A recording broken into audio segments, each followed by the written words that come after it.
The candle in the servants' passage went out at the worst possible moment, and Julian Ashford froze in the darkness with a tray of dirty silver shaking in his hands.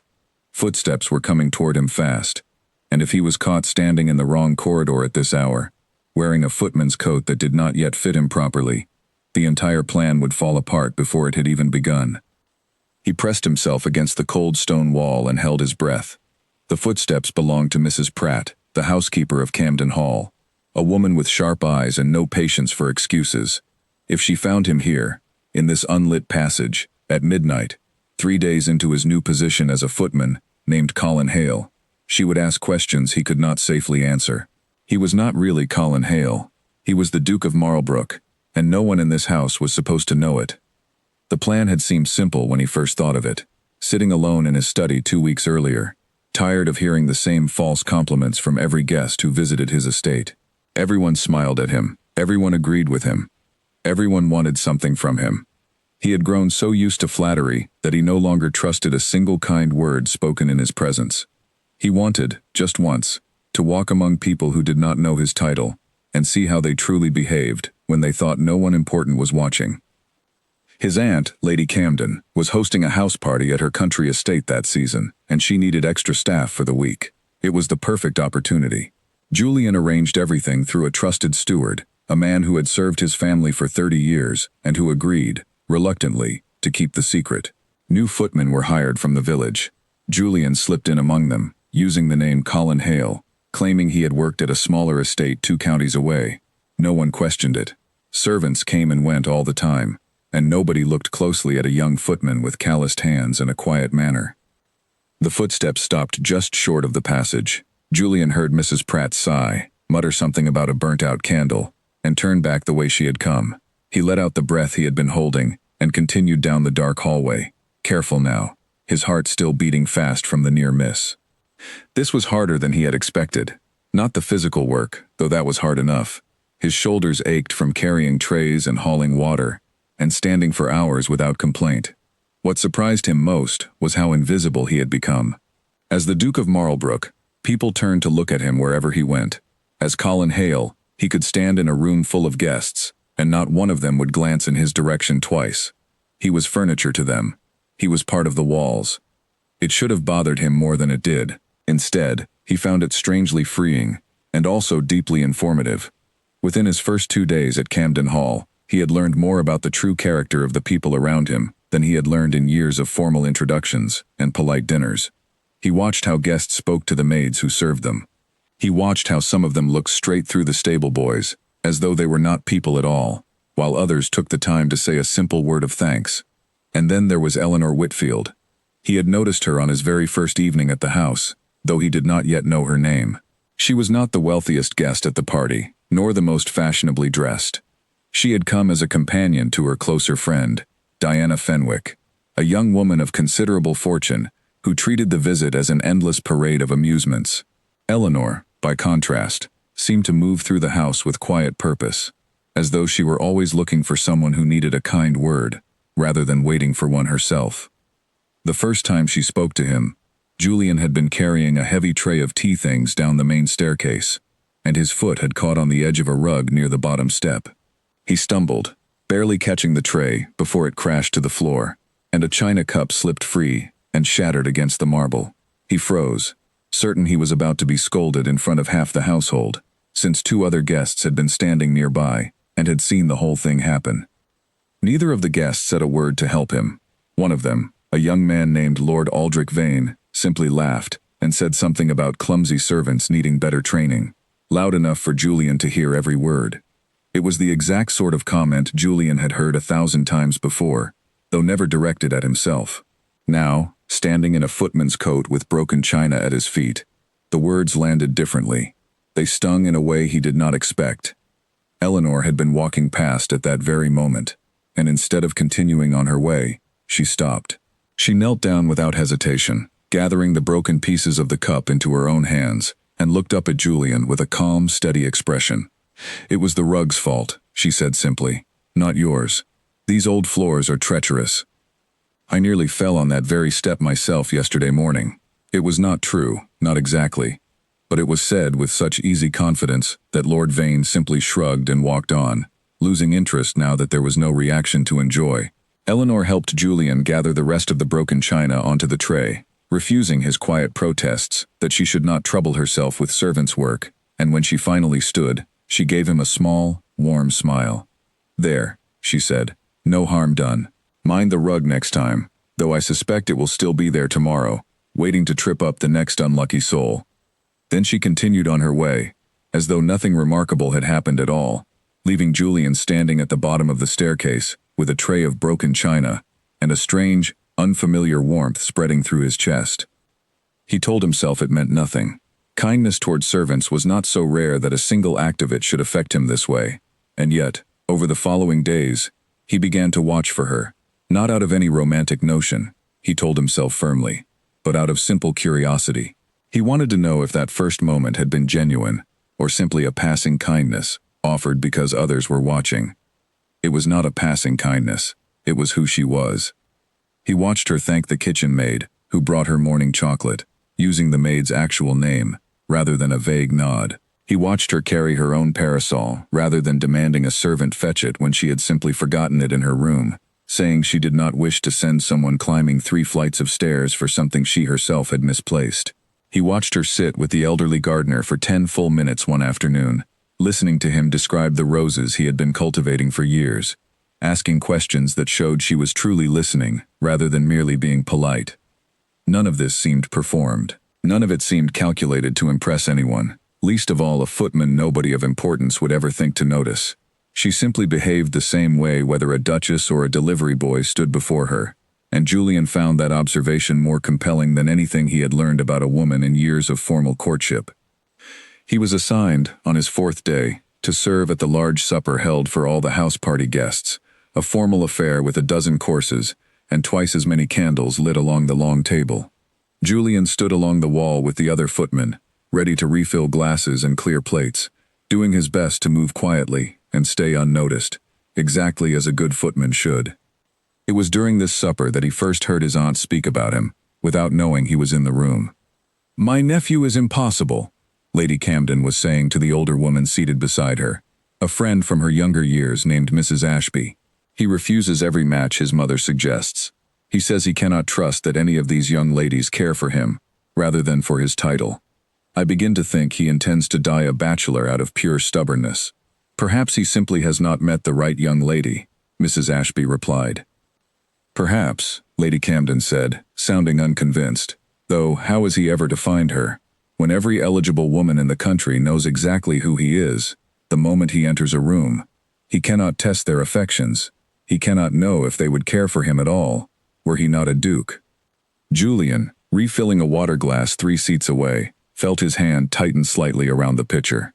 His aunt did not know how close her words had come to describing exactly what he was doing at that very moment, disguised in her own household. He wondered, briefly, what she would say if she knew.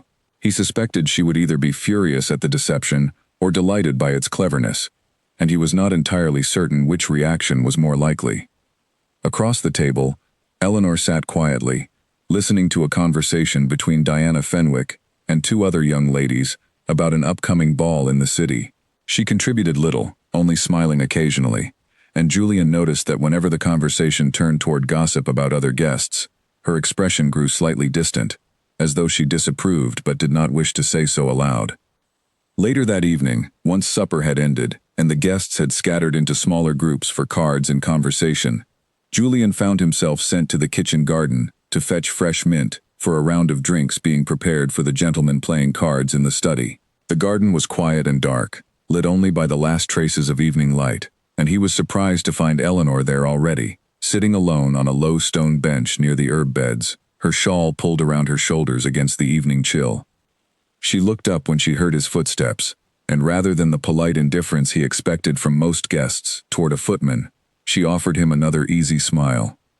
"You are the young man from the staircase," she said.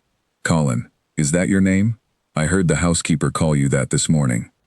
"Yes, miss," Julian said, keeping his eyes properly lowered, the way a footman was expected to behave. "Colin Hale." "Well, Colin Hale, you may sit if you like, though I understand if your duties do not allow it. I only came out here to escape the card room.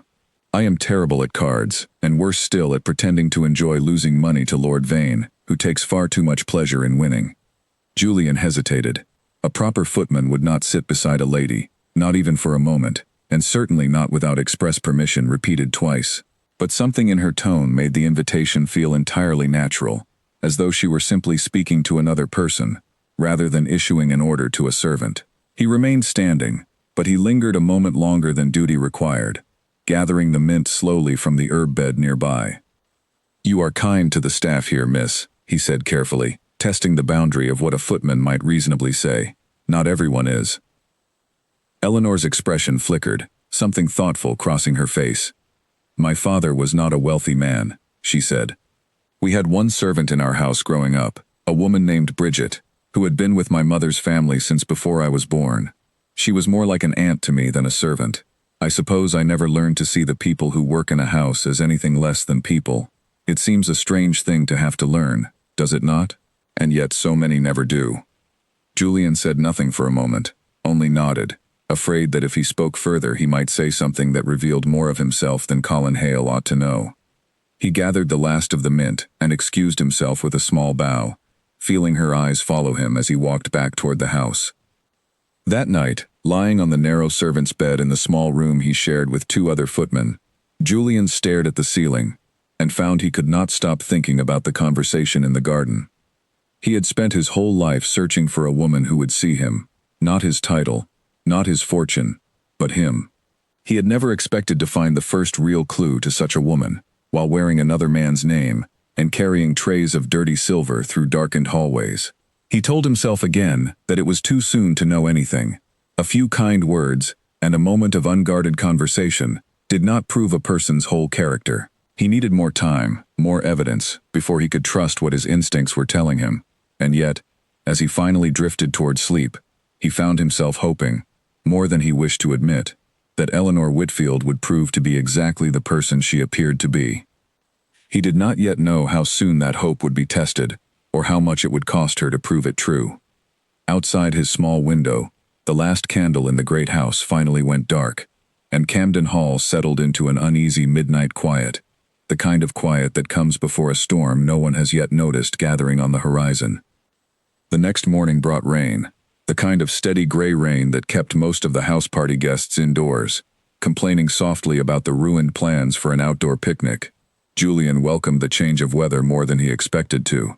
Rain meant fewer errands that required him to cross the muddy grounds, but it also meant the guests gathered together in the drawing rooms for longer stretches, and he found himself once again able to watch, quietly, from his place along the wall. He was assigned that morning to assist in the breakfast room, refilling coffee and carrying in fresh toast, as the guests drifted down 1 or 2 at a time. Diana Fenwick arrived first, already talking before she had properly entered the room, describing a dream she had the previous night involving a runaway carriage and a lost glove, insisting it must mean something important, though she could not say what. Eleanor arrived shortly after, quieter as always, taking her seat near the window with a polite good morning to the room in general. "Colin," she said, when he came to pour her coffee, using his false name so naturally that it no longer startled him the way it had the first time. "Thank you. Did you sleep well? The storm was rather loud last night." It was such a small question, the sort of thing almost no guest would think to ask a servant, and yet it caught Julian entirely off guard. He nearly answered honestly, nearly said that he had barely slept at all, kept awake by thoughts of her rather than the storm, before catching himself and offering only a brief, proper reply. "Well enough, miss, thank you." She smiled and returned to her breakfast, and Julian moved on to the next guest, though he found his attention drifting back to her throughout the meal, watching the small, unconscious kindnesses she offered without seeming to notice she was offering them at all. She thanked the maid who brought fresh cream. She asked after the health of an under-footman named Peter Doyle, who had been limping slightly the day before after a fall near the stables, remembering the detail without being reminded. Peter Doyle, Julian had already noticed, did not return such warmth easily. He was a young man, perhaps a year or 2 older than Julian, though of course Julian could not reveal his true age to anyone in the household, and he had worked at Camden Hall for nearly 3 years. Peter had shown a certain coldness toward Julian from his very first day, the kind of suspicion older staff sometimes showed toward newcomers, testing whether the new arrival would prove reliable or would need to be watched carefully. "You move too quiet," Peter had told him on his second day, eyeing him with open distrust. "Too polished, for a fellow who claims to have carried trays before. Where did you say you worked, before this?" "A smaller house, 2 counties over," Julian had answered, repeating the story he had rehearsed carefully with his steward before beginning this entire scheme. Nothing so grand as Camden Hall. Peter had only grunted, unconvinced, and walked away. And Julian had made a private note to be more careful, to remember to move like a man who had spent years at this kind of labor, rather than a man discovering it for the very first time. It was harder than he expected, unlearning years of being served in order to convincingly serve others, but he managed well enough that no one else seemed to share Peter's suspicion. After breakfast, the rain continued, and the guests scattered into different rooms to pass the time. Lord Vane organized a card game in the study for several of the gentlemen. Diana Fenwick and 2 of her friends retreated to the music room to practice songs for an evening performance planned later in the week. Eleanor, however, slipped quietly away toward the library, a smaller and less fashionable room that most of the other guests rarely visited. Julian found himself sent there an hour later, carrying a tray of tea intended for Lady Camden, who liked to spend rainy mornings reading correspondence by the fire in the library. When he arrived, he found Lady Camden absent, called away by some household matter, and Eleanor alone instead, seated in a window seat with a book open on her lap, though she did not appear to be reading it. "Lady Camden stepped out," Eleanor explained, seeing his hesitation at the door. "She asked me to wait for her return, if you would not mind leaving the tea here." Julian set the tray down carefully on the small table near the fire, and as he straightened, his eyes caught the title of the book resting closed beside her on the window seat, a worn volume of poetry that had clearly been read many times before, its spine cracked and soft with use. "You enjoy poetry, miss?" he asked, before he could stop himself, the question slipping out, before he remembered that a proper footman did not typically make conversation about a guest's reading habits.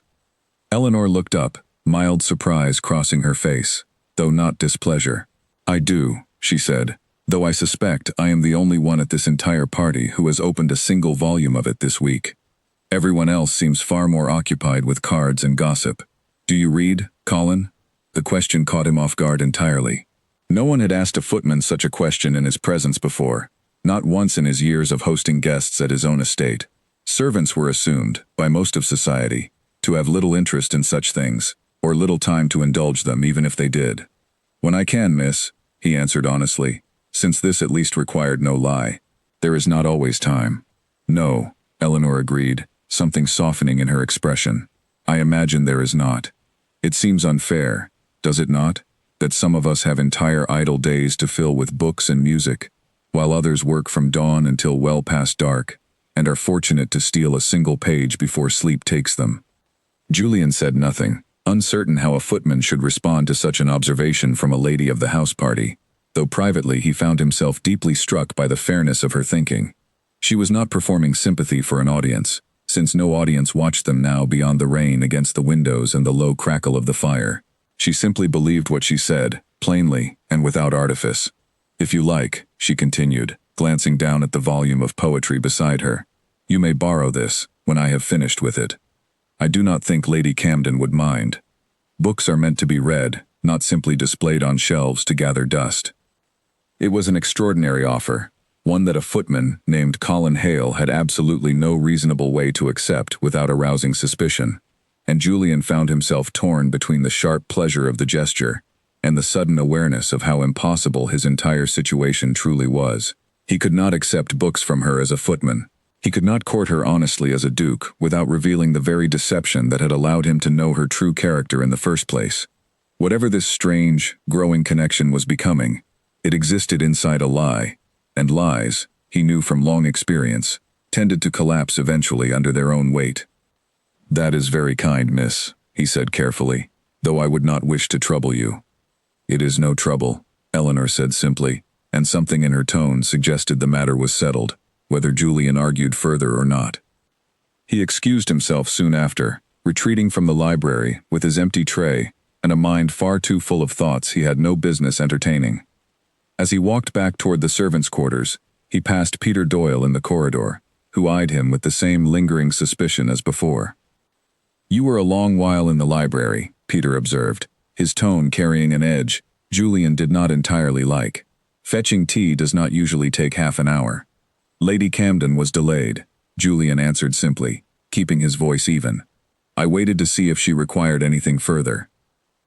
Peter said nothing more, but his eyes lingered a moment longer than necessary before he continued down the corridor, and Julian felt, not for the first time, a small prickle of unease.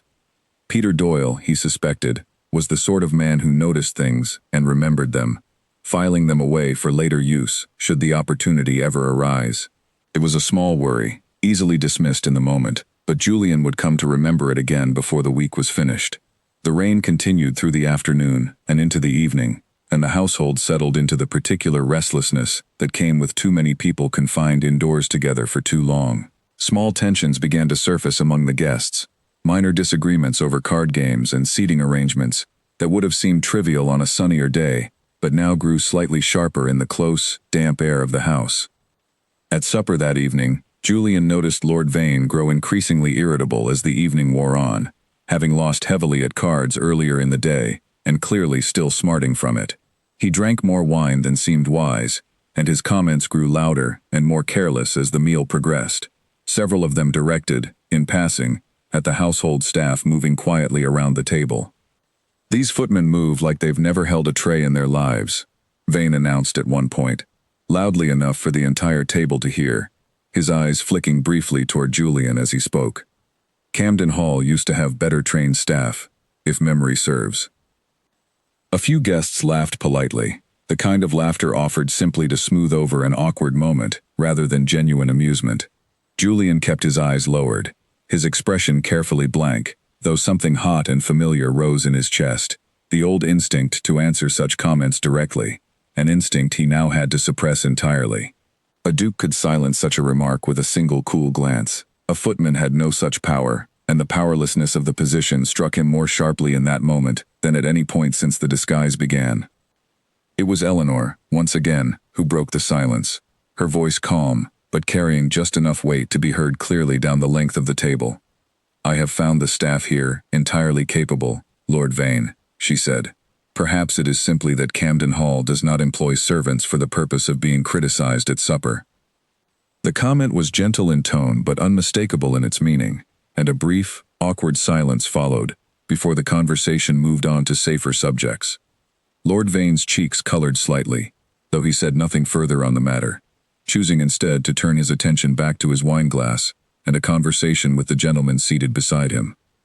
Julian, standing near the wall with a fresh bottle of wine in hand, felt something shift firmly into place inside him, a certainty that had been building slowly over the past several days, and now settled with quiet, undeniable weight. This was not performance. This was not kindness, offered for the benefit of an audience she wished to impress. Eleanor Whitfield defended those who could not defend themselves, whether anyone noticed her doing it or not, and she did so without hesitation, even when it meant contradicting a titled gentleman at his own supper table. He did not know yet how much more she would be asked to defend him before this house party ended, nor how much it would eventually cost her to do so. But as the rain continued to fall against the windows of Camden Hall that night, Julian found himself more certain than ever that he had been right to begin this strange, dangerous experiment, and more uncertain than ever about how he would ever find a way to end it honestly. By the fourth day of the house party, the rain had cleared, leaving the gardens of Camden Hall bright and freshly washed under a pale morning sun. The guests, restless after 2 days confined indoors, spilled out onto the grounds with obvious relief, organizing a walk down to the ornamental lake at the edge of the estate, followed by an afternoon of archery on the south lawn. Julian was assigned to help carry equipment down to the lawn, along with 2 other footmen, setting up targets and arranging chairs for the guests who preferred to watch rather than participate.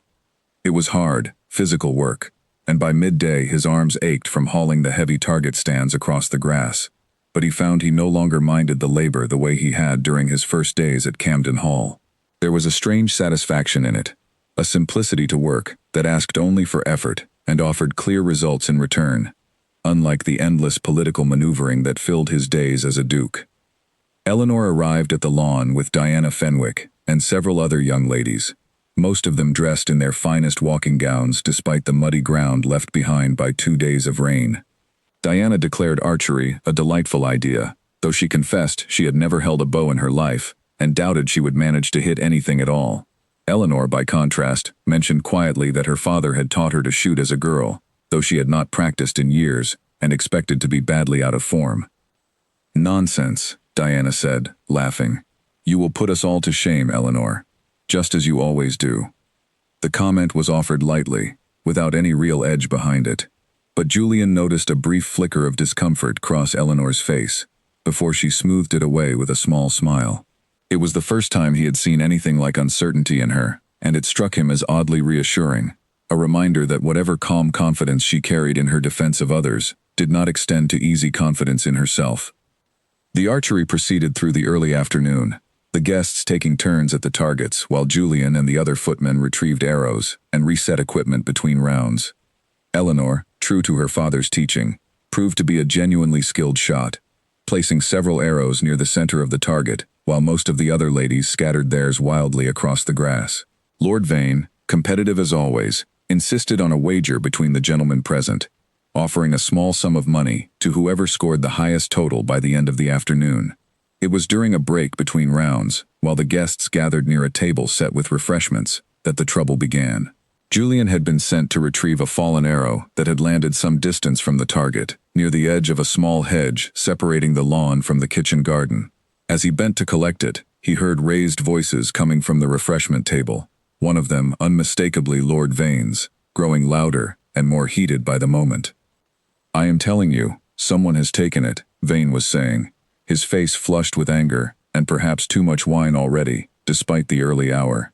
"It was on this table not 10 minutes ago, and now it is gone." Julian straightened, arrow in hand, and moved closer, trying to understand what had happened. Lady Camden had arrived at the sound of the commotion, along with several other guests, all gathering near the refreshment table, with expressions ranging from concern to open curiosity. "What has gone missing, Lord Vane?" Lady Camden asked, her voice carrying the particular calm authority of a hostess, determined not to let a small problem become a large one. "My father's signet ring," Vane answered, holding up his bare hand as evidence. "I removed it before the archery, since it was catching against the bowstring, and set it here on the table, wrapped in my handkerchief. Now both the ring and the handkerchief are gone." A murmur ran through the assembled guests, and Julian felt a familiar unease settle over him, the same instinct that had prickled at the back of his neck when Peter Doyle had questioned him too closely in the corridor. A missing item, at a house party filled with both wealthy guests and household staff, was exactly the sort of situation that could turn dangerous quickly, particularly for anyone without the protection of rank or long-standing reputation within the household. "Perhaps it was misplaced," Lady Camden suggested gently, "or perhaps the wind carried the handkerchief somewhere nearby. Let us search the immediate area before assuming the worst." The guests spread out to search, and for several minutes, it seemed the matter might resolve itself simply: a lost item found beneath a chair, or blown into the hedge by a stray breeze. But the search turned up nothing, and as the minutes passed without success, the mood among the guests shifted, quiet suspicion beginning to replace polite concern. "It seems rather convenient," Lord Vane said eventually, his eyes sweeping across the footmen standing near the equipment table, Julian among them, "that so many servants were moving about this area all afternoon, retrieving arrows and rearranging chairs, with ample opportunity to notice a ring left unattended." The accusation was not spoken directly, but its meaning was unmistakable, and Julian felt the weight of several guests' eyes shift briefly toward the small group of footmen. He kept his expression carefully neutral, his heart beating faster despite his effort to remain calm. He had, in fact, walked near that very table twice during the afternoon, retrieving arrows that had strayed close to the refreshments, and he had no way to prove his innocence beyond his own word, a word that carried no weight at all when spoken by a footman named Colin Hale. "That is an unfair suggestion, Lord Vane," Eleanor said, stepping forward before anyone else could respond, her voice steady, despite the tension now hanging over the gathering. "None of the staff here have given any reason for suspicion. A missing ring does not automatically mean theft. It may simply be lost." "Easy for you to say, Miss Whitfield," Vane replied, his tone carrying a faint edge of condescension that had not been there before.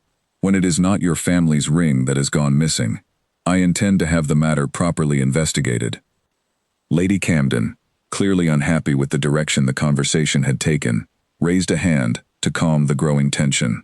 "We will search the house thoroughly this evening," she said firmly, "and if the ring is not found by morning, we will address the matter properly, with fairness to everyone involved, staff and guests alike. For now, let us return to enjoying the afternoon, and trust that reasonable explanations exist for most misplaced belongings."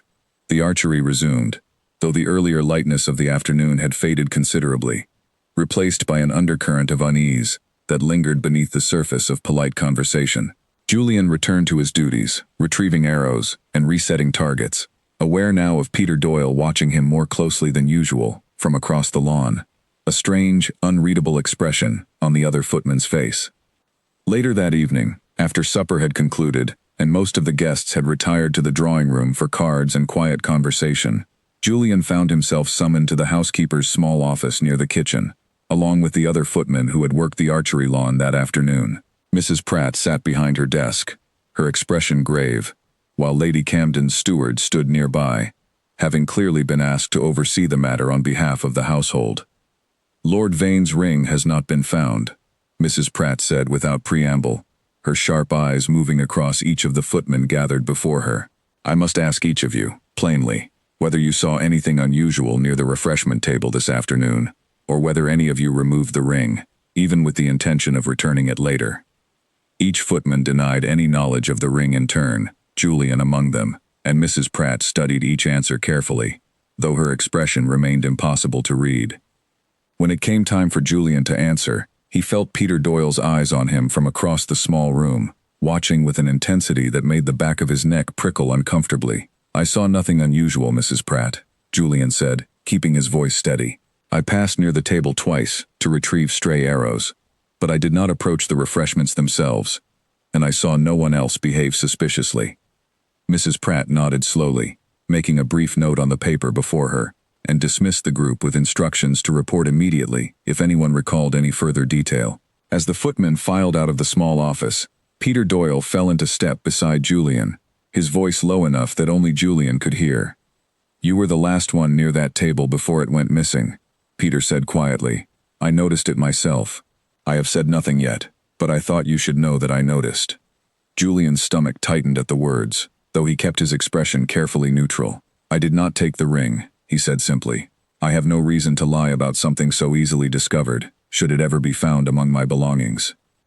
Peter studied him for a long moment, something calculating behind his eyes that Julian could not quite interpret, before he finally shrugged and continued on toward the servants' quarters without another word. Julian remained standing in the corridor a moment longer, an uneasy feeling settling deep in his chest, a sense that something dangerous had been set into motion this afternoon, something that would not simply resolve itself with a search of the house or a few careful questions.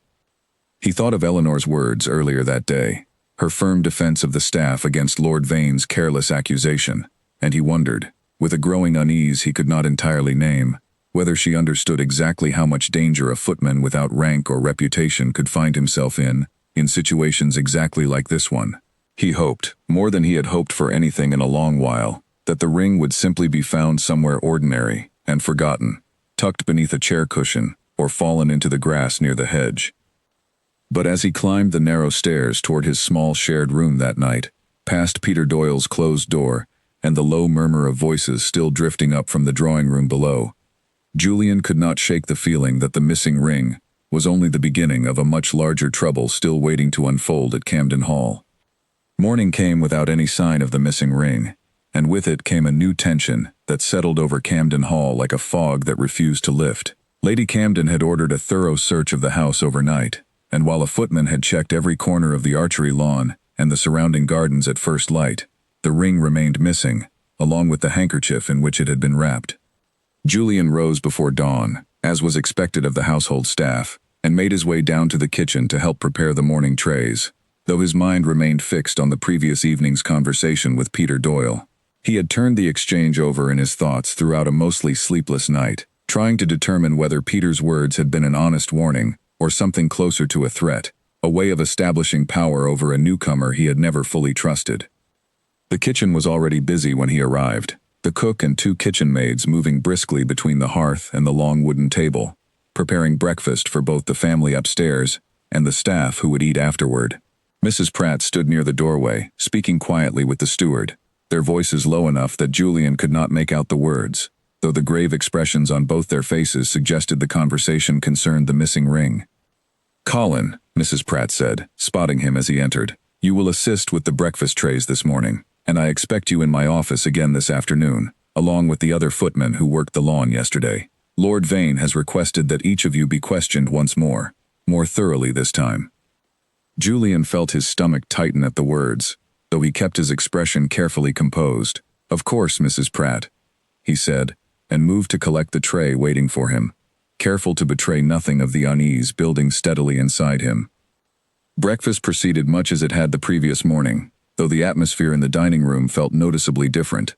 The easy conversation of earlier days, replaced by careful, guarded exchanges between guests who seemed uncertain how to address the unresolved matter of the missing ring, without appearing either too concerned or too dismissive. Lord Vane sat near the head of the table, his expression sour, clearly still smarting from both the loss of his ring and the lack of any resolution overnight.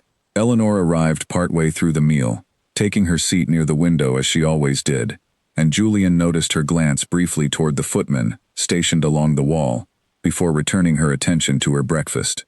When he came to refill her coffee, she looked up at him with an expression he could not quite read, something between concern and quiet reassurance.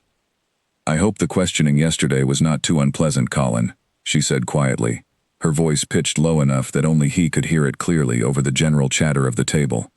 "I understand Mrs. Pratt spoke with the staff last evening." "It was fine, miss," Julian answered carefully, uncertain how much he should reveal, though something in her tone suggested genuine concern rather than idle curiosity. "These things must be looked into properly."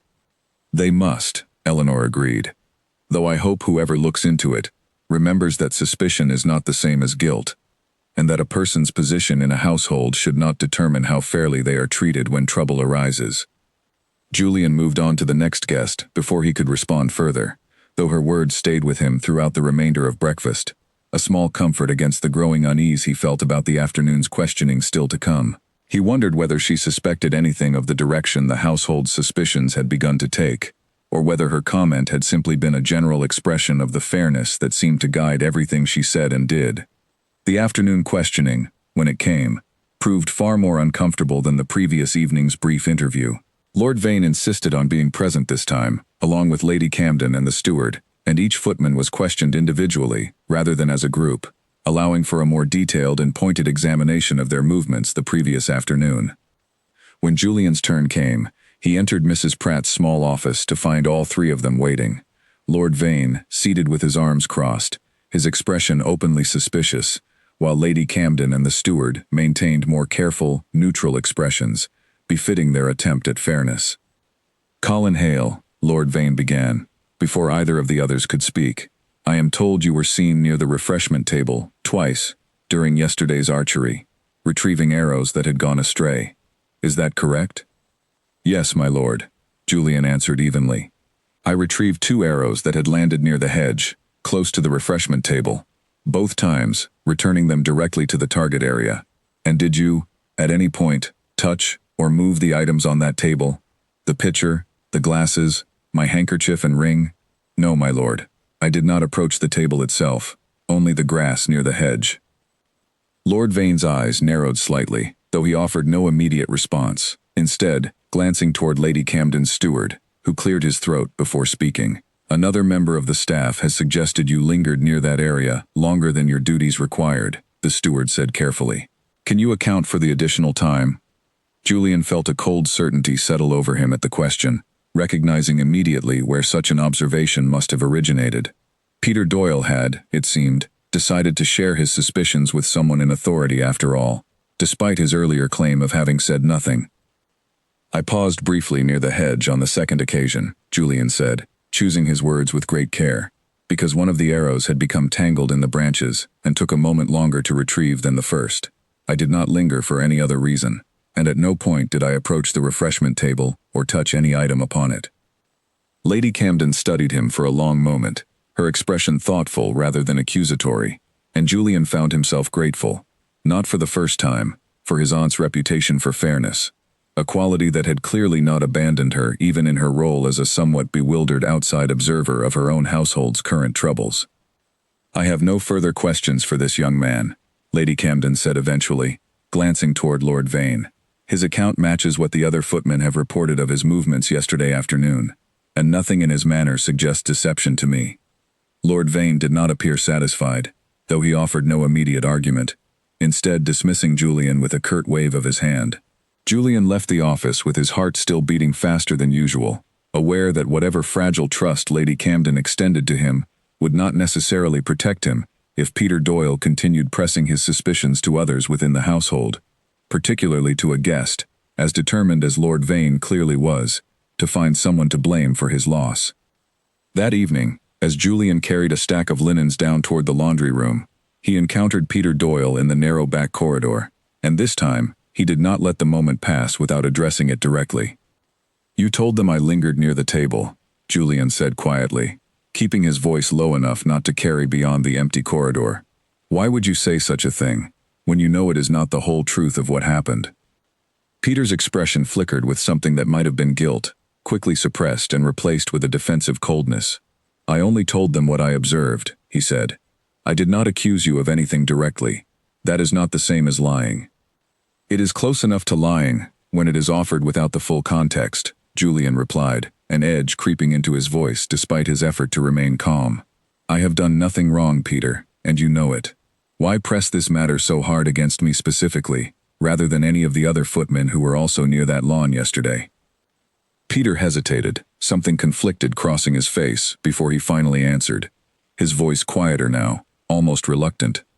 "Because you arrived only days before this happened, with a story about a smaller estate that no one here has ever bothered to confirm. Because you move and speak like a man who has never truly served anyone in his life, no matter how well you have learned to carry a tray. I do not know what you are hiding, Colin Hale, but I know you are hiding something, and when trouble comes to this household, it seems only sensible to look first at whoever does not quite belong."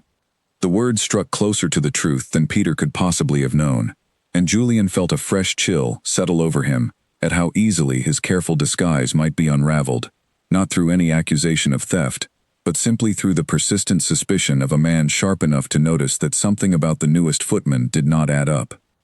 "I am exactly who I claim to be," Julian said, forcing steadiness into his voice, despite the unease churning inside him. "And I did not take Lord Vane's ring."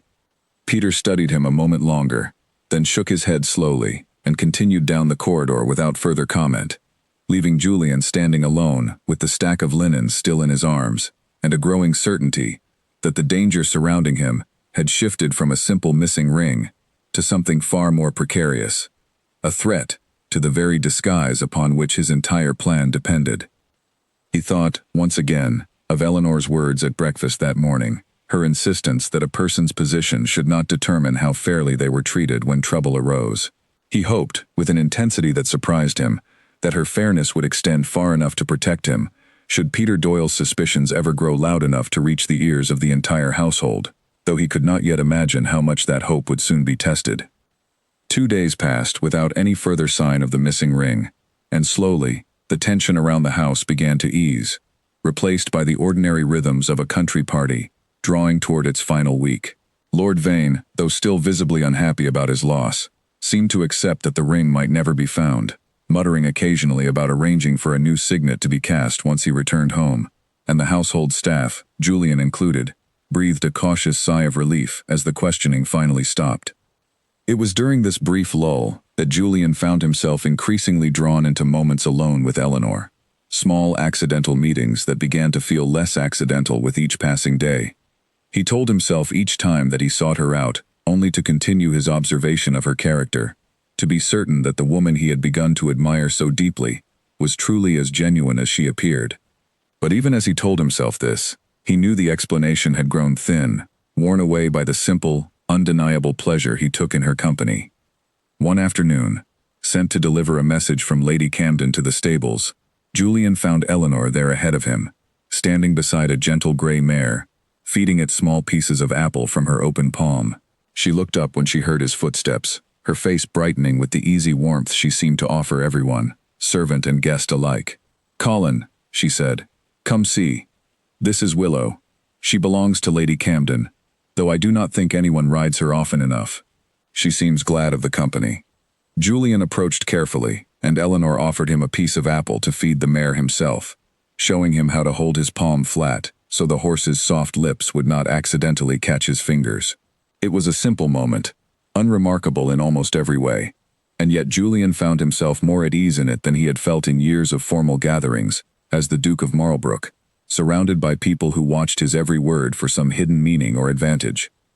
"You seem different here," Eleanor said thoughtfully, watching him feed the horse another slice of apple, "than you do inside the house. More at ease, perhaps." Julian felt his chest tighten at the observation, uncertain how much of himself had shown through, despite his careful efforts to maintain the role of Colin Hale in every moment. "I am fond of animals, miss," he said carefully, which was true enough, though it did not fully explain what she had noticed. "They ask nothing of a person beyond simple kindness." "That is a rather wise observation for a footman," Eleanor said, something curious flickering across her expression, though she did not press the matter further, returning her attention instead to the horse. "I sometimes think people could learn a great deal from that same principle. So many of us complicate kindness with expectations and conditions, when it ought to be the simplest thing in the world to offer." They spoke a while longer, about nothing of great importance: the weather, the mare's gentle temperament, a passing comment about the approaching end of the house party, and Eleanor's plans to return to her family home in a fortnight's time. Julian found himself memorizing every detail she offered, storing away small facts about her life, the way a miser might store away coins, uncertain when he would next have the chance to gather more. It was during this same conversation that Eleanor mentioned, almost in passing, a piece of information that would prove far more important than either of them realized at the time. "I noticed you were questioned again about the missing ring," she said, her tone gentle, but clearly concerned. "I am sorry for that. It cannot be pleasant, being suspected of something you did not do, simply because you happened to be nearby when it disappeared." "It is not pleasant," Julian admitted, "though I understand why such questions must be asked. A missing item deserves proper investigation." "Of course," Eleanor agreed, "though I confess I have wondered whether the investigation has looked in the right direction at all. I happened to see Lord Vane's own valet near that refreshment table shortly before the ring went missing, tidying the glasses. I assumed at the time, though now I wonder whether anyone thought to question him as closely as they questioned the footmen who work for Lady Camden." The observation struck Julian with sudden force, and he found himself turning the detail over carefully in his mind. Lord Vane's own valet, a man who had traveled with his master rather than being part of Camden Hall's permanent staff, would naturally escape the same scrutiny applied to the household's own footman, simply because he answered to Lord Vane rather than to Lady Camden. It was exactly the sort of blind spot that might allow real wrongdoing to pass unnoticed, while suspicion fell instead upon those with the least power to defend themselves. "Have you mentioned this to anyone, miss?" Julian asked carefully. "I mentioned it to Lady Camden," Eleanor said, "though I do not believe it was pursued very far. Lord Vane seemed quite certain the fault lay with the household staff rather than his own man, and I suppose it is easier for a guest to suspect servants who belong to someone else's house than to suspect a man he brought with him and trusts." Julian filed the information away carefully, uncertain yet what use he might make of it, though he felt a fresh stirring of hope that the truth of the missing ring might eventually surface, clearing away the lingering suspicion that had settled over him and the other footmen since the afternoon of the archery. Their conversation was interrupted shortly after by the arrival of a stable boy, sent to inform Eleanor that Diana Fenwick was looking for her, and the moment passed, Eleanor offering Julian a final warm smile before hurrying back toward the house. Julian remained a while longer in the stable, finishing his errand and lingering with the gentle mare, turning over in his mind everything Eleanor had told him, both about the valet and about herself. He returned to his duties that evening with a lighter heart than he had carried in days, though his relief was short-lived. As he passed through the servants' hall on his way to the kitchen, he overheard two of the maids speaking in low, urgent voices near the pantry door, their words carrying just far enough for him to catch the gist of their conversation. I heard Peter Doyle telling Mrs. Pratt that he means to search Colin Hale's belongings himself, one of the maids was saying. Since he does not trust, the matter has been properly settled, whatever Lady Camden says about it. That seems a bold thing to do without proper permission, the other maid replied. Surely Mrs. Pratt would not allow such a thing. I do not know what Mrs. Pratt will allow, the first maid said. But Peter seems quite determined, and Lord Vane has offered him a small sum of money, should he manage to recover the ring. I would not put it past him to search the room himself, permission or not, if he believes there is coin to be made from it. Julian felt a cold dread settle over him at the words, his mind racing immediately to the small chest he kept beneath his narrow bed, containing the few personal items he had brought with him into this disguise, carefully chosen to belong plausibly to a footman rather than a duke.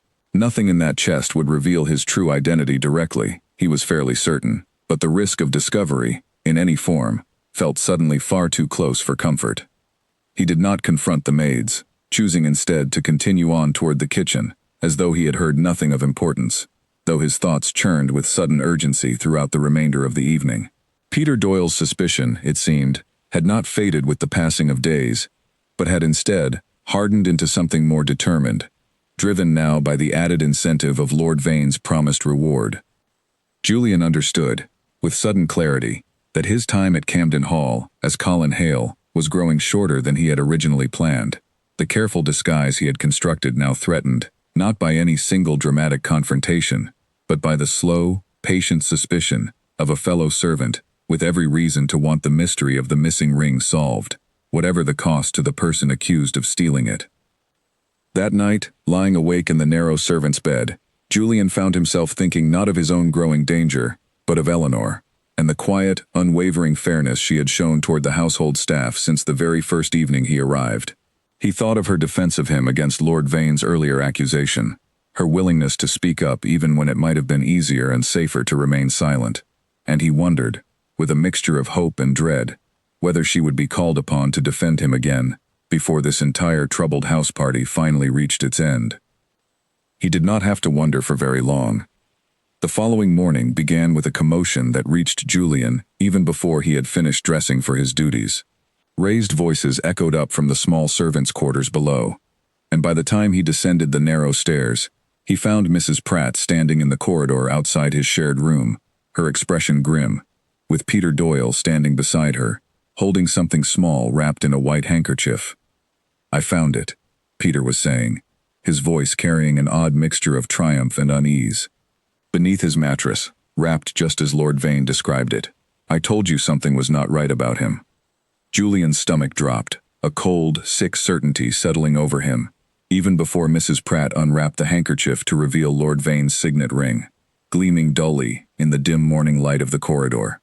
He had never seen the item before in his life, yet here it was, produced from beneath his own mattress by a man determined enough, and desperate enough for reward, to have placed it there himself.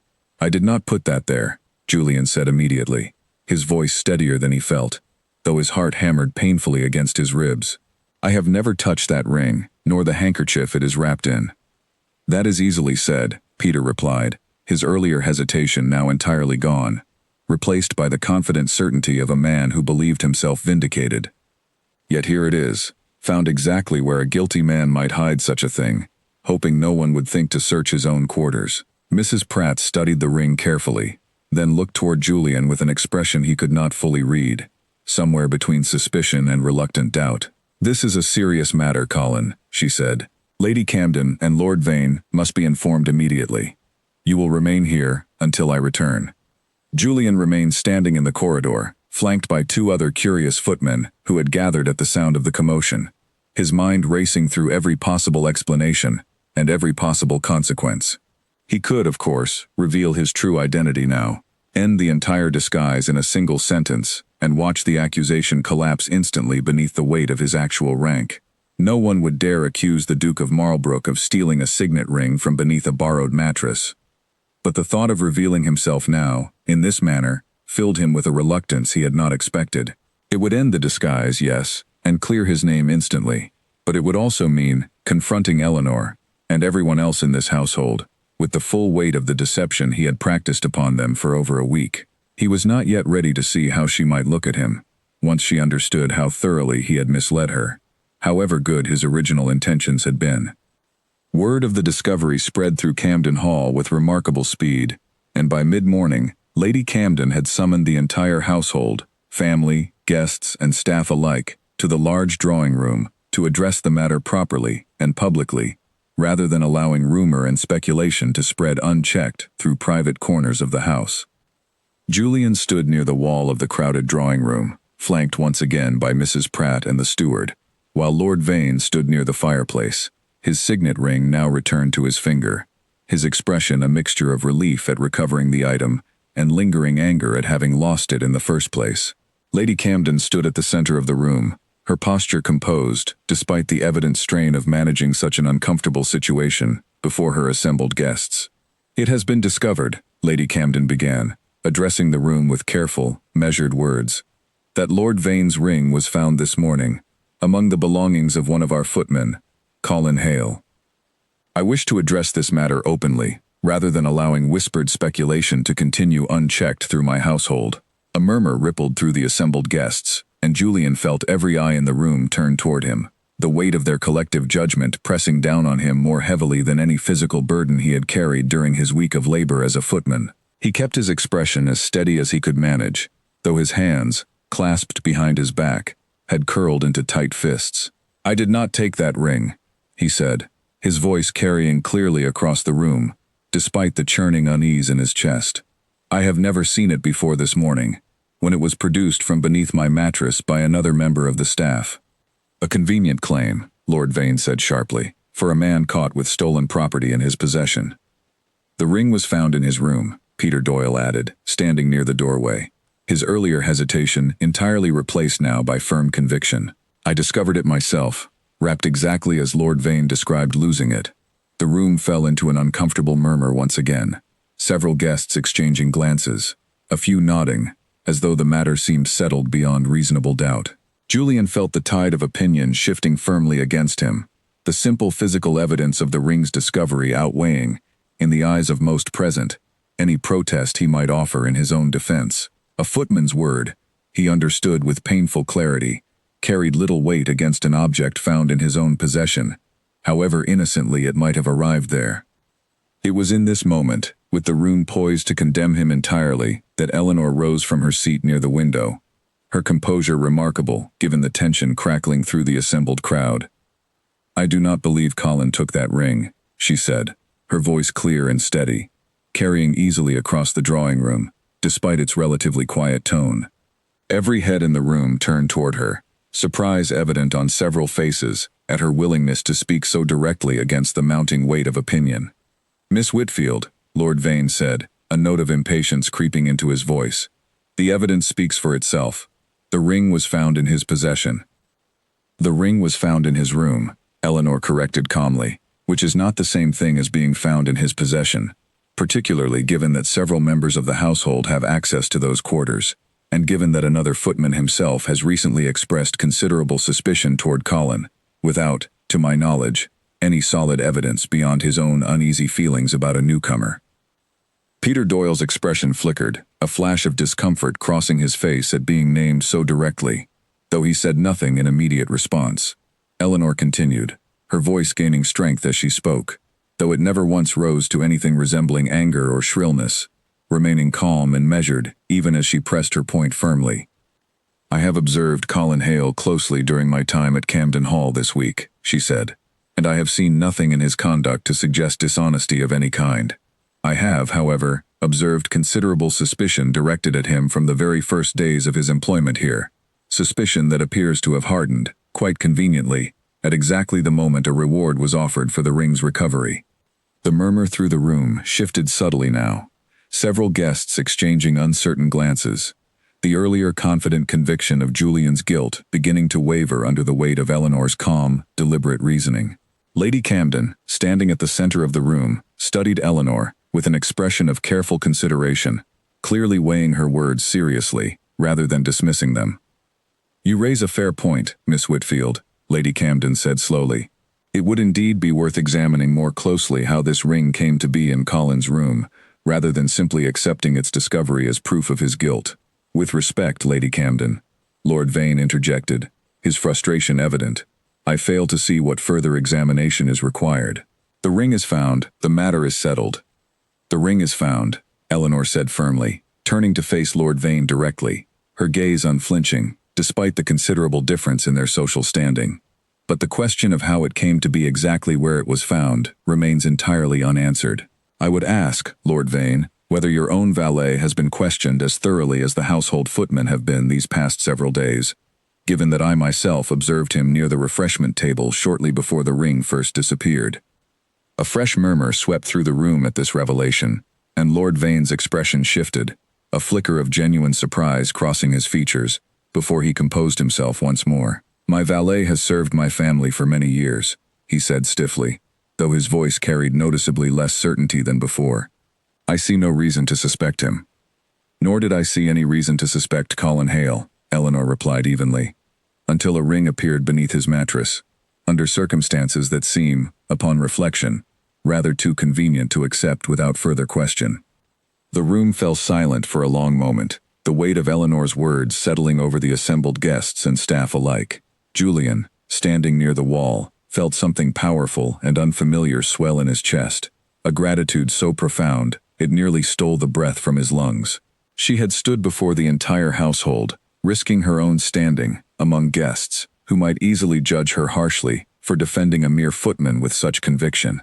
And she had done it without a moment's hesitation, exactly as she had defended the staff against Lord Vane's careless comment days earlier. Lady Camden, after a long moment of consideration, finally spoke again, her voice carrying the firm authority of a hostess, determined to see the matter resolved properly. "I believe," she said, "that further investigation is warranted before any judgment is passed against Colin Hale. Miss Whitfield has raised points too significant to dismiss lightly. I will have both the valet and the full circumstances of this ring's discovery examined more thoroughly, before this matter is considered settled." Lord Vane's expression remained sour, though he offered no further immediate argument, and the assembled guests began to disperse slowly, the tension in the room easing only gradually, uncertain murmurs following the guests as they filed out toward other parts of the house. Julian remained standing near the wall, his heart still pounding, watching as Eleanor accepted a quiet word of thanks from Lady Camden before making her way toward the door. As she passed near him, she paused just briefly, her eyes meeting his for a single, charged moment, and though she said nothing aloud, the quiet reassurance in her expression spoke more clearly than any words could have managed. Julian felt, in that single glance, the full weight of everything he had come to feel for her over the past week, gratitude and admiration tangled together with something deeper still, something he had not allowed himself to name until this very moment. He did not yet know how the investigation into the valet would unfold, nor how much longer his disguise could reasonably continue, given how narrowly he had just escaped disaster. But as Eleanor disappeared through the doorway of the drawing room, Julian understood, with sudden and undeniable clarity, that whatever happened next, he could no longer continue this deception without eventually telling her the truth, whatever the cost to himself might prove to be.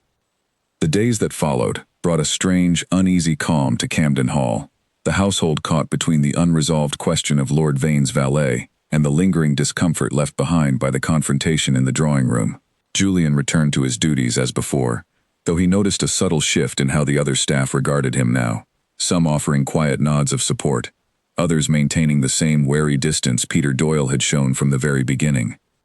Peter himself avoided Julian entirely in the days following the drawing room scene, his earlier confident suspicion replaced now by something closer to embarrassment, though he never once offered a direct apology. Julian did not press the matter, understanding well enough that pride made such admissions difficult, particularly for a man who had genuinely believed himself in the right, however mistaken that belief had ultimately proven. Eleanor, meanwhile, faced a quieter, but no less difficult consequence of her public defense. Diana Fenwick, though fond of her friend, seemed genuinely puzzled by the intensity of Eleanor's intervention on behalf of a mere footman, and said as much during a private conversation Julian happened to overhear while carrying linens past the open door of the morning room. "I do not understand why you troubled yourself so greatly over the matter, Eleanor," Diana was saying, her tone more curious than critical. though an edge of concern ran beneath her words. "Lord Vane is not a man who forgets a slight easily, and you spoke rather sharply against him in front of the entire household. It will not help your standing with him, nor with several of the other guests who seem to agree with his view of the matter." "I care very little for Lord Vane's opinion of me," Eleanor replied evenly. "If that opinion depends upon my willingness to stay silent while an innocent person is condemned without proper evidence, I would rather lose his good favor than my own conscience, Diana." "That is easy to say," Diana replied, not unkindly, "when you are not the one who must navigate society's opinion of such matters afterward. People remember these things, Eleanor. A young lady who defends servants too passionately risks being thought strange, or worse, thought to have some improper interest in the matter." There was a brief silence following this comment, and Julian, still standing motionless in the corridor with his stack of linens, felt his chest tighten uncomfortably at the implication behind Diana's words, an implication he suspected Eleanor understood as clearly as he did. "I have no improper interest in anything beyond fairness," Eleanor said finally, her voice steady, though slightly quieter than before. "If people wish to think strangely of me for believing servants deserve the same basic justice as guests, then I suppose I cannot prevent it, nor would I wish to change my conduct simply to avoid such judgment." Julian moved on before he could hear more of the conversation, unwilling to risk discovery lingering too long outside the door, though Diana's words followed him through the remainder of his afternoon duties, settling uncomfortably alongside his own growing guilt. Eleanor had risked her reputation, and perhaps even invited unkind speculation about her character, all in defense of a footman she believed to be nothing more than an honest working man wrongly accused. She had no idea that the man she defended was, in truth, a duke, conducting an elaborate deception upon her entire household, and Julian found the weight of that knowledge growing heavier with each passing day. The investigation into Lord Vane's valet proceeded slowly over the following days, conducted quietly by Lady Camden's steward, with considerably less public drama than the accusation against Julian had received. It emerged, through careful and patient questioning, that the valet had indeed been near the refreshment table at the crucial moment, and further inquiry revealed that he had recently accumulated debts at a card game held among the visiting servants of several noble households, debts significant enough to explain a sudden desperate need for money that a valuable signet ring, quietly sold, might easily have provided. Confronted privately by the steward with this information, the valet eventually confessed to having taken the ring, intending to sell it discreetly once he returned to the city, though he had grown frightened by the intensity of the search, and had hidden the ring temporarily, rather than risk being caught carrying it upon his person.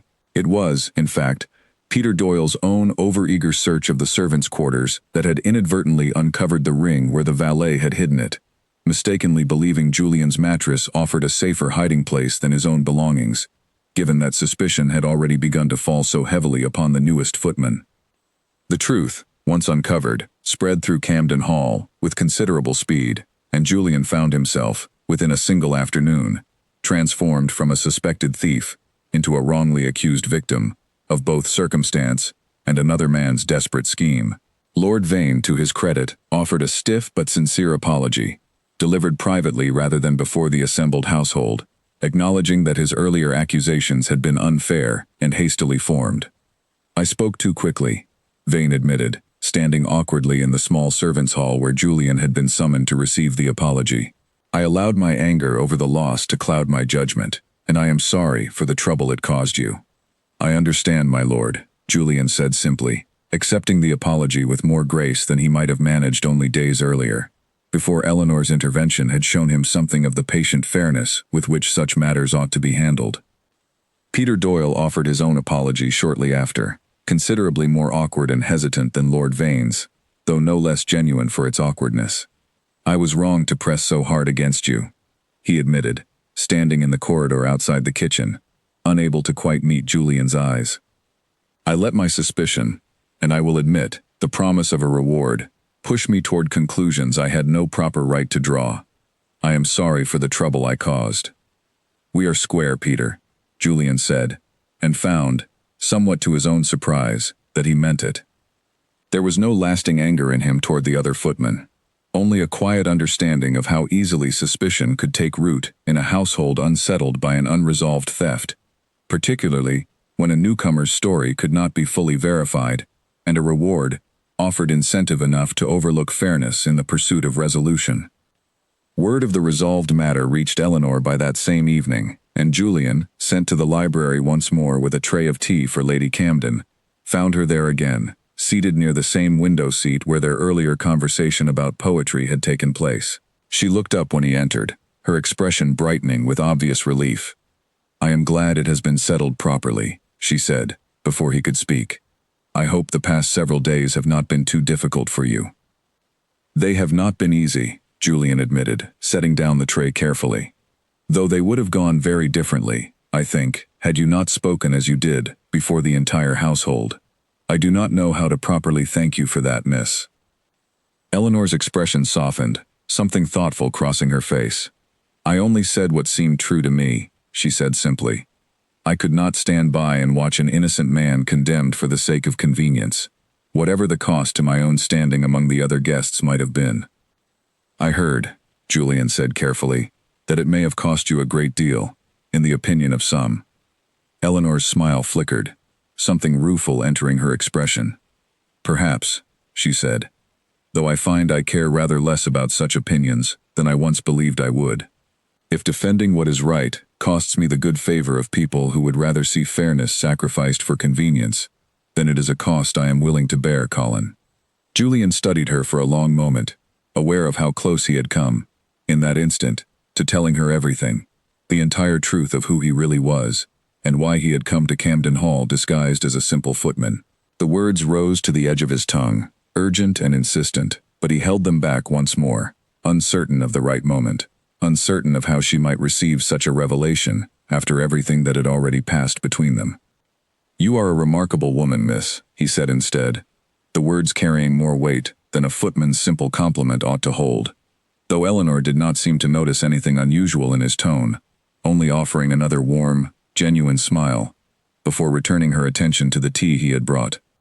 As Julian left the library that evening, he understood, with growing certainty, that the time for maintaining his disguise was drawing rapidly to a close. He could not continue deceiving a woman who had risked so much on his behalf, not without eventually telling her the full truth of who he truly was, and he found himself both longing for that moment of honesty and dreading it in equal measure, uncertain which emotion she would feel more strongly once the truth finally came to light.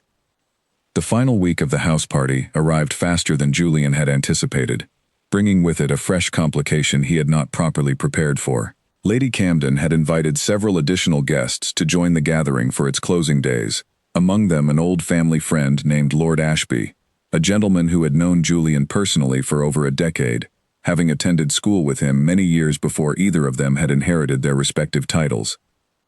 Julian learned of Lord Ashby's expected arrival only the evening before, overhearing Lady Camden mention it to her steward while he waited nearby with a tray of refreshments.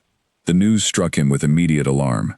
Lord Ashby would recognize him instantly, disguise or no disguise, footman's coat or not, and there would be no explaining away such recognition once it occurred in front of the assembled household. He spent that night turning the problem over in his mind, searching for some way to avoid the encounter entirely, perhaps by requesting to be assigned duties that would keep him away from the drawing room and dining hall during Lord Ashby's stay. But such a request would only draw suspicion from Mrs. Pratt, who had grown accustomed to relying on him for exactly those duties, and avoiding an entire wing of the house for several days seemed an impossible feat for any footman, let alone one determined not to arouse further curiosity after the recent troubles with Peter Doyle.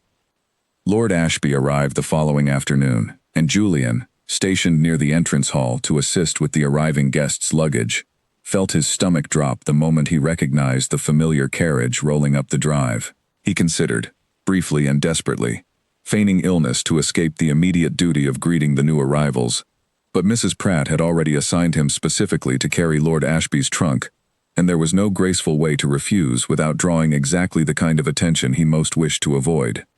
He kept his head lowered as much as propriety allowed, while helping unload the carriage, hoping that the general anonymity granted to servants might shield him from recognition, at least for a few crucial moments longer. But as he lifted a heavy trunk from the back of the carriage, Lord Ashby, stepping down onto the gravel drive, glanced toward him, with the idle curiosity of a guest observing the household staff, and then stopped entirely, his expression shifting rapidly from polite indifference to open, startled recognition. "Julian," Lord Ashby said, his voice carrying with unfortunate clarity across the entrance hall, loud enough that several nearby guests and staff members turned immediately to look. "Julian Ashford, is that truly you, dressed as a footman?" The words landed like a physical blow, and Julian felt the world around him narrow sharply, every eye in the vicinity now fixed upon him with sudden, bewildered attention. There was no possible way to explain away such a direct address, no plausible story that could account for a lord of the realm addressing a footman by an entirely different name and title altogether. "Lord Ashby," Julian said quietly, setting down the trunk carefully, understanding, with sudden, complete certainty, that his careful disguise had finally, irrevocably, come to its end. "I would ask that we speak privately, if you would be so kind." But it was already too late for privacy.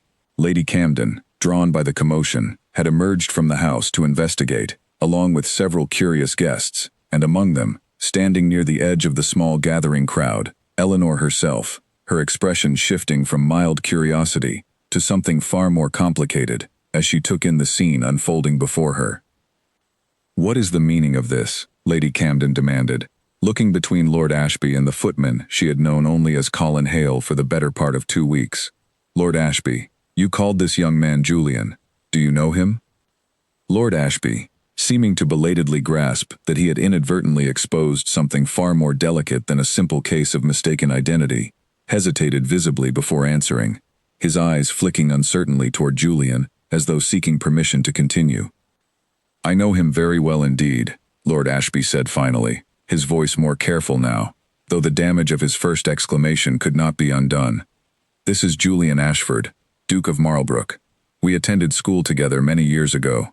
I could not mistake him for anyone else, whatever coat he happens to be wearing."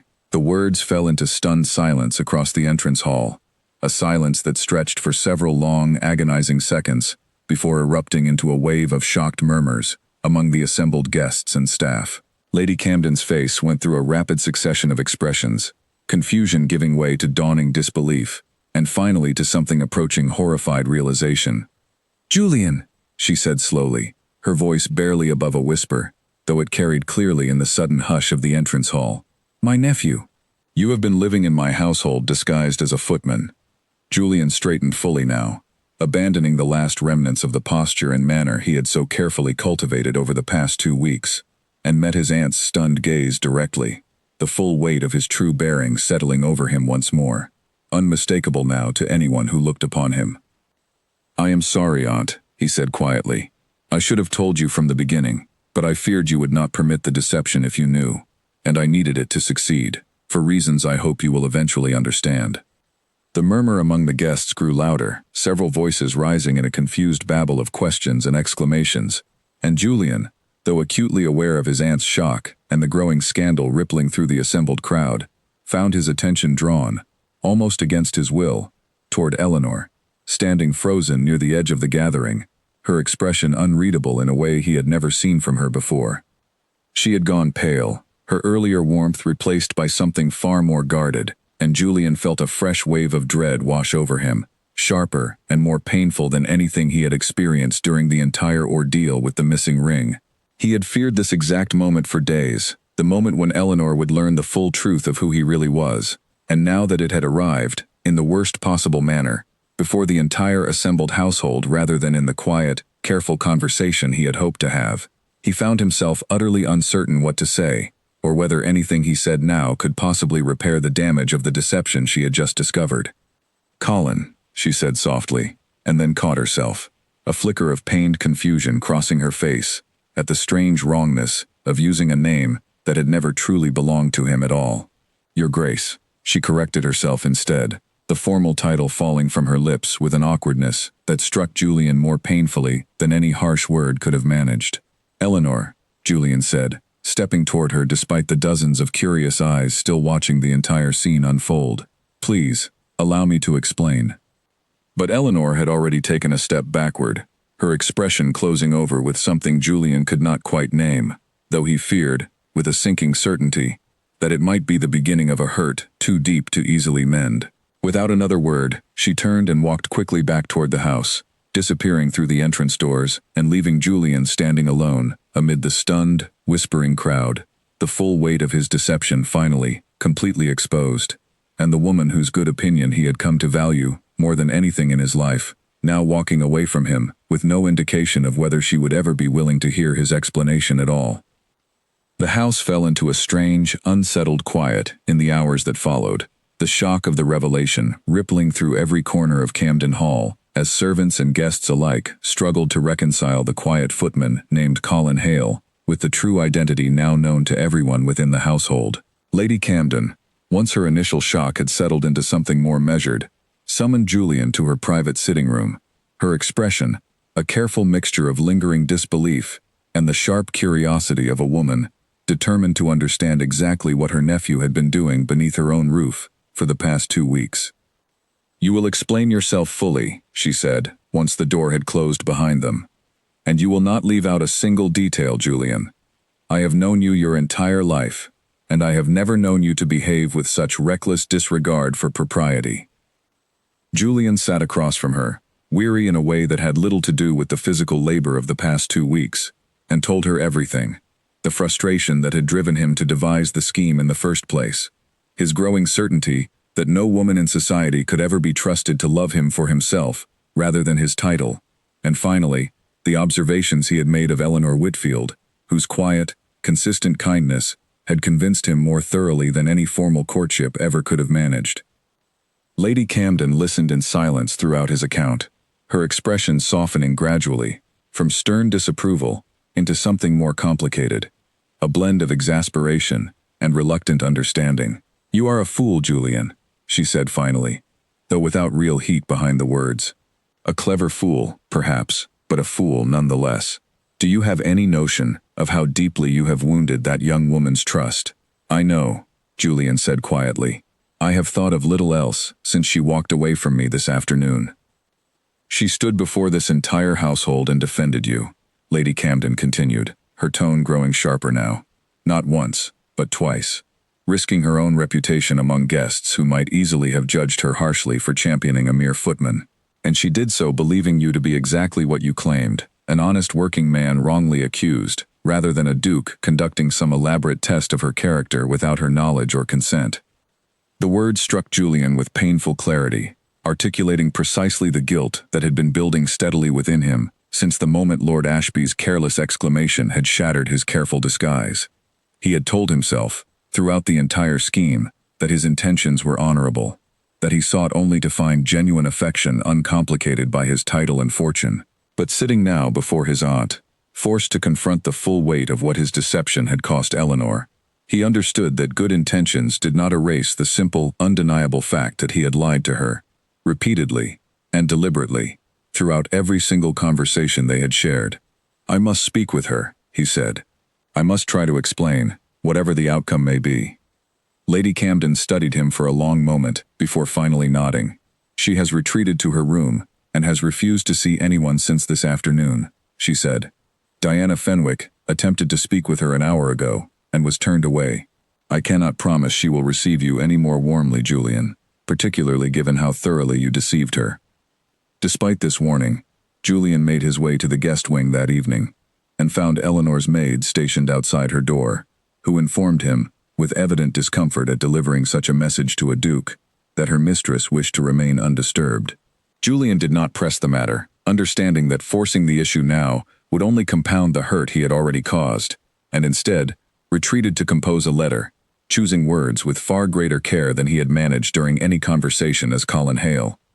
He wrote of his reasons for the disguise, his weariness with a society that seemed incapable of separating his worth from his title, and his growing conviction, born from watching her closely over 2 weeks, that she possessed exactly the genuine, unwavering fairness he had begun to despair of ever finding in anyone. He wrote of his gratitude for her defense of him, not once but twice, and his deep shame at having allowed her to risk so much on behalf of a lie, however sincerely he had come to feel about her by the time that lie unraveled. He closed the letter with a simple, honest admission that surprised him with its vulnerability, an admission he had never once considered offering to any of the numerous young ladies who had pursued him for his title over the years.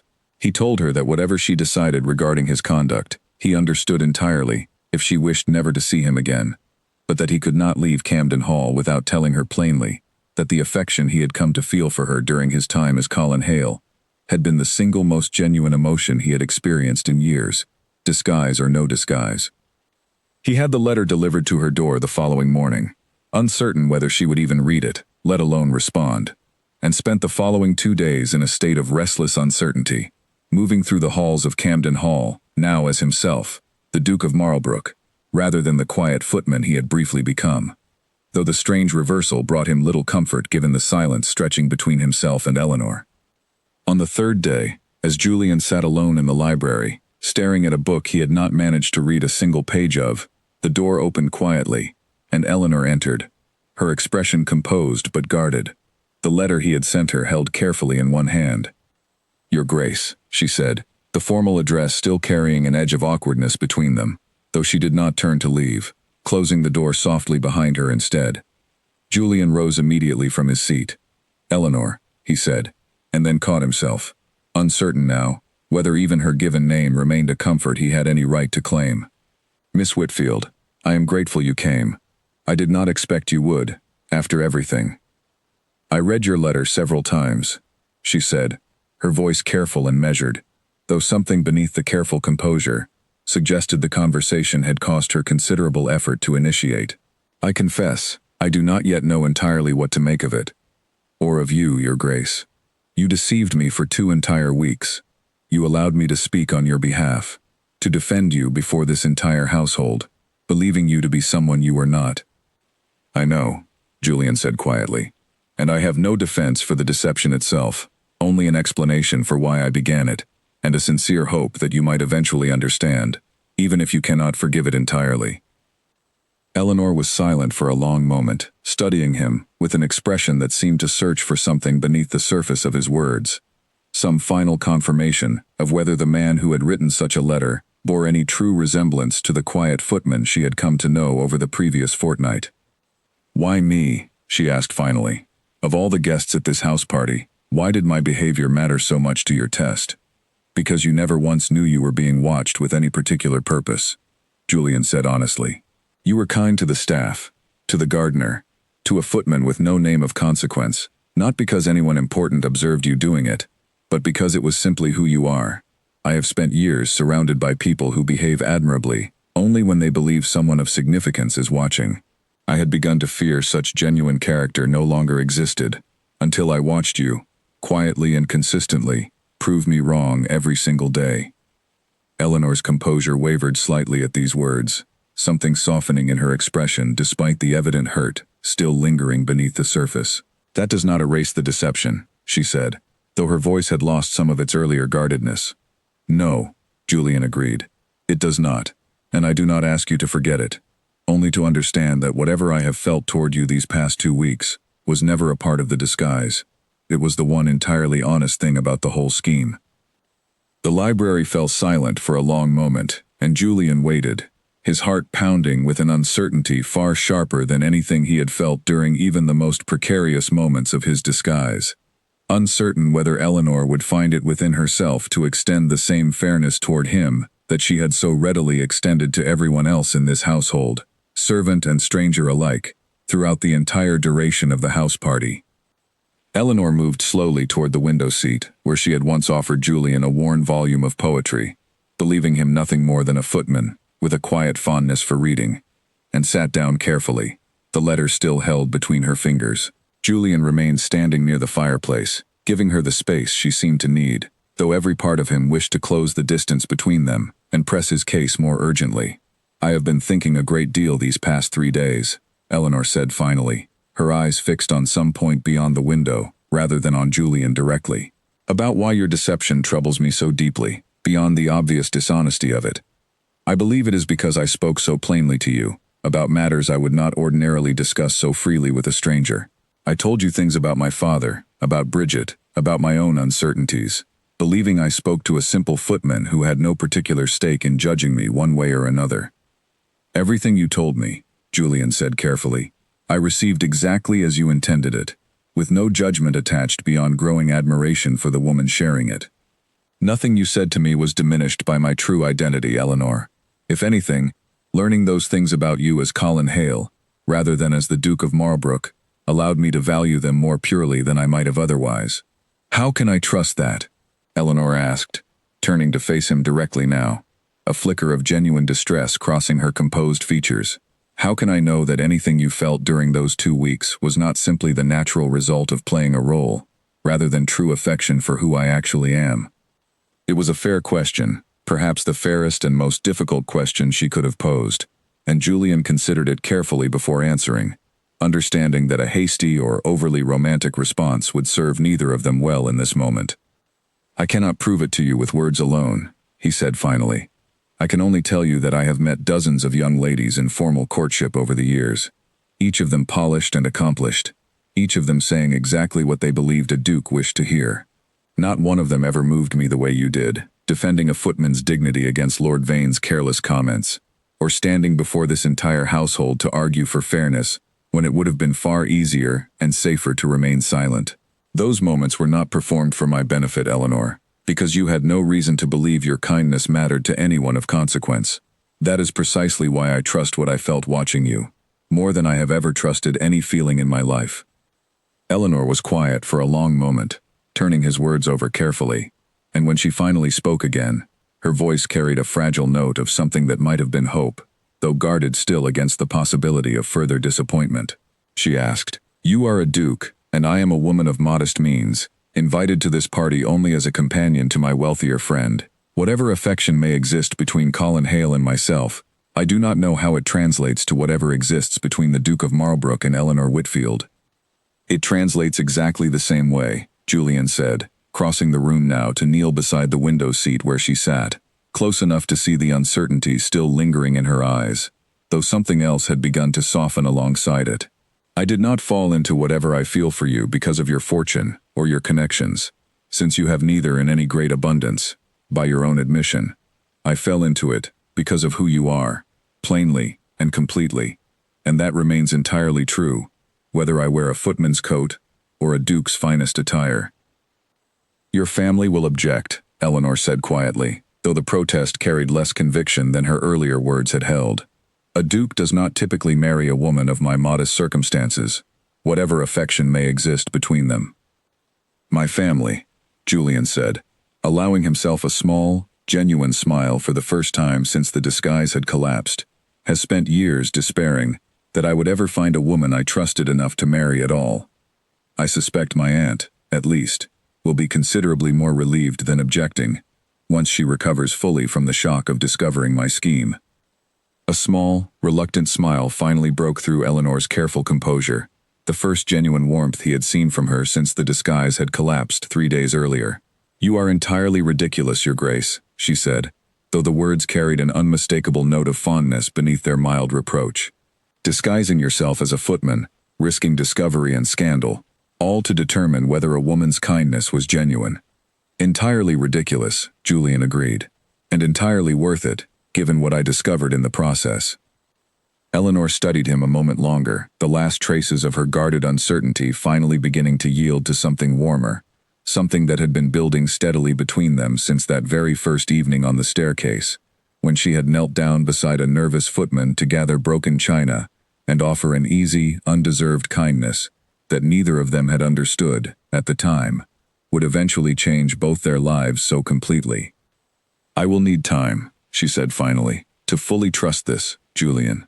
The deception cannot simply be forgiven and forgotten in a single conversation, however sincere your explanation may be." "Take whatever time you require," Julian said immediately.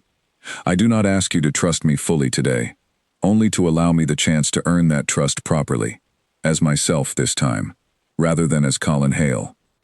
Eleanor nodded slowly, and something settled between them in that quiet library. Not a complete resolution, but the beginning of one. A fragile new understanding, built upon the genuine foundation they had already established during 2 weeks of honest conversation, however dishonest the circumstances surrounding it had been. The weeks that followed brought a careful, patient courtship between the Duke of Marlbrook and Eleanor Whitfield, conducted this time entirely in the open, without disguise or deception of any kind. Lady Camden, true to Julian's prediction, proved far more delighted than scandalized once the initial shock of the revelation had faded, quickly becoming one of the strongest advocates for the match, delighting in the story of her nephew's unconventional courtship whenever it could be shared discreetly among trusted friends. Word of the affair spread through certain circles of society, as such stories inevitably do, and while some questioned the propriety of a duke disguising himself among his own household staff, far more were charmed by the tale of a young woman whose genuine kindness toward a supposed footman had proven strong enough to capture the heart of one of the most eligible bachelors in the country.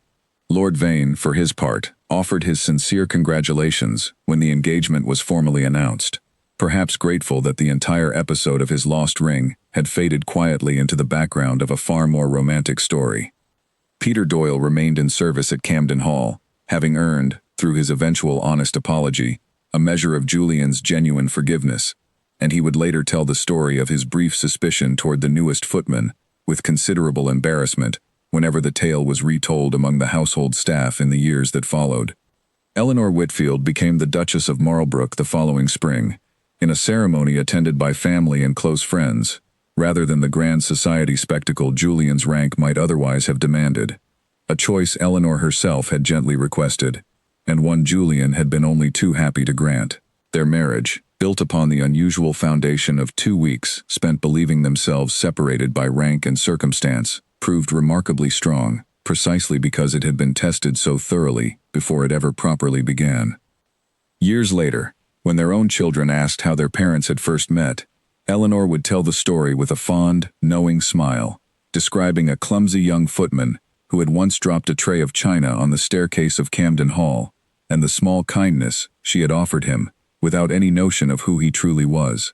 And Julian, listening nearby, would add only that he had learned, during those 2 extraordinary weeks, that the truest measure of a person's character was not how they behaved before those who held power over them, but how they treated those who held none at all, a lesson Eleanor had taught him not through any grand gesture, but through the simple, unwavering consistency of her everyday kindness.